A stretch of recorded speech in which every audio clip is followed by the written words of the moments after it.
Meu nome é Paulo César, eu sou professor de História e Supervisor Escolar na Rede Municipal de Gravataí e trago para vocês mais uma conversa de professor. Eu hoje quero falar rapidamente sobre 3 temas que me parecem que são muito importantes para esta semana e para o futuro que virá, no caso aqui do município de Gravataí, especificamente, de forma muito desastrosa.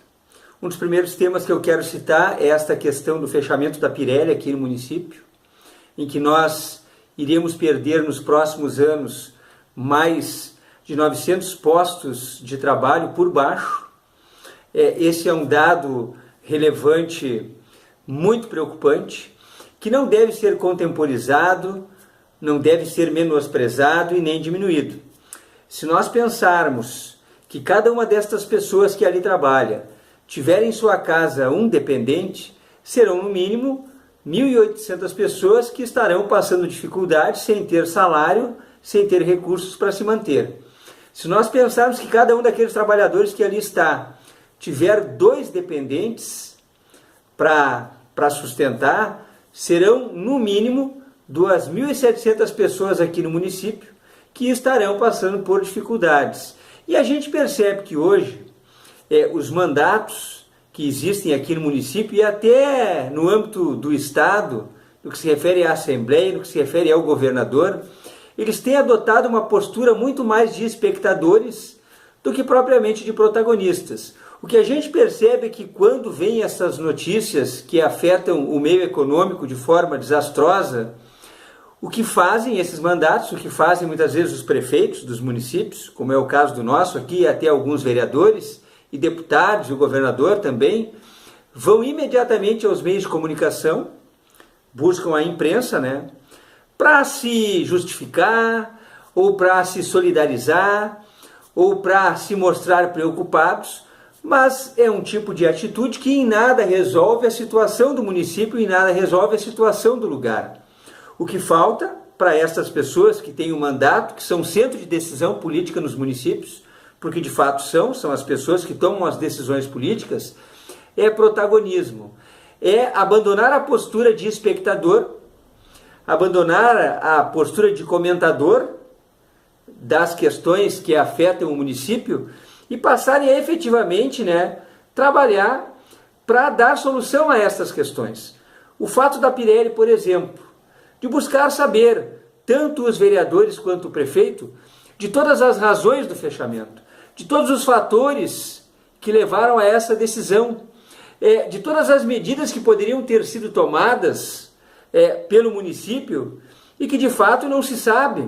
O que se sabe é que a empresa informou, o prefeito informou a cidade através da imprensa também, mas não se houve e não se viu nenhum tipo de movimentação no sentido de tentar abrir um diálogo e buscar reverter essa situação. Isso é muito grave porque nós estamos cada vez mais observando que os nossos políticos têm, naquelas questões que são fundamentais para a nossa vida, adotado esta postura de espectador, que não resolve nada e que não dá solução para os nossos problemas. É uma questão para nós pensarmos então de como nós precisamos buscar, enquanto cidadãos, o nosso protagonismo, nos mobilizarmos e exigirmos dessas pessoas que de fato arregassem as mangas e comecem a trabalhar, comecem a buscar reverter as situações que estão cada vez mais afetando as nossas vidas. Um outro dado importante que eu quero trazer para nós, que é de fundamental relevância e que vai impactar muito a nossa vida agora mais diária da nossa rotina, é a questão do aumento da gasolina. Mais uma vez vai aumentar o preço na bomba da gasolina. Se sabe que em alguns casos o valor vai superar os R$5 por litro. Isso é um absurdo.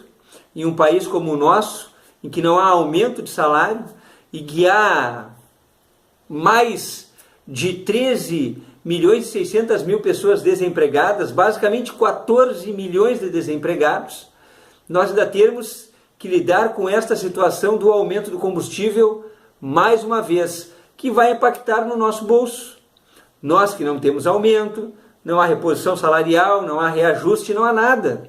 São gastos e gastos e mais gastos.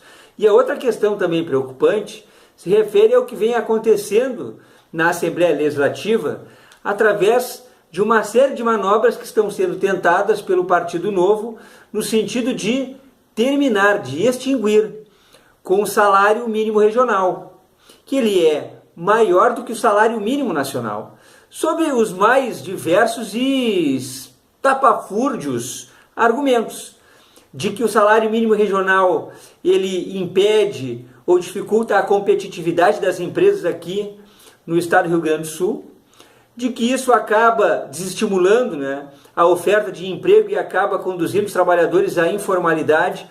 São argumentos que funcionam só na ficção de quem não quer dar solução aos problemas. O que a gente precisa de fato são soluções. Imagina um estado como o nosso, que dá a sua cota de desempregados para o país. Termos ainda mais uma derrota como essa, que seria a redução, ou melhor, o término, a extinção do nosso salário mínimo regional, uma conquista árdua, muito importante para os trabalhadores.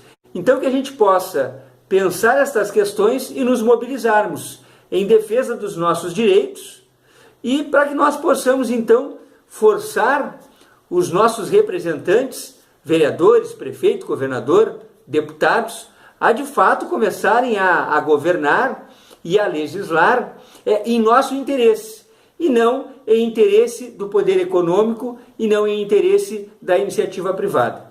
Eu deixo aqui o meu recado da semana e deixo o meu abraço e a gente vai conversando. Até mais.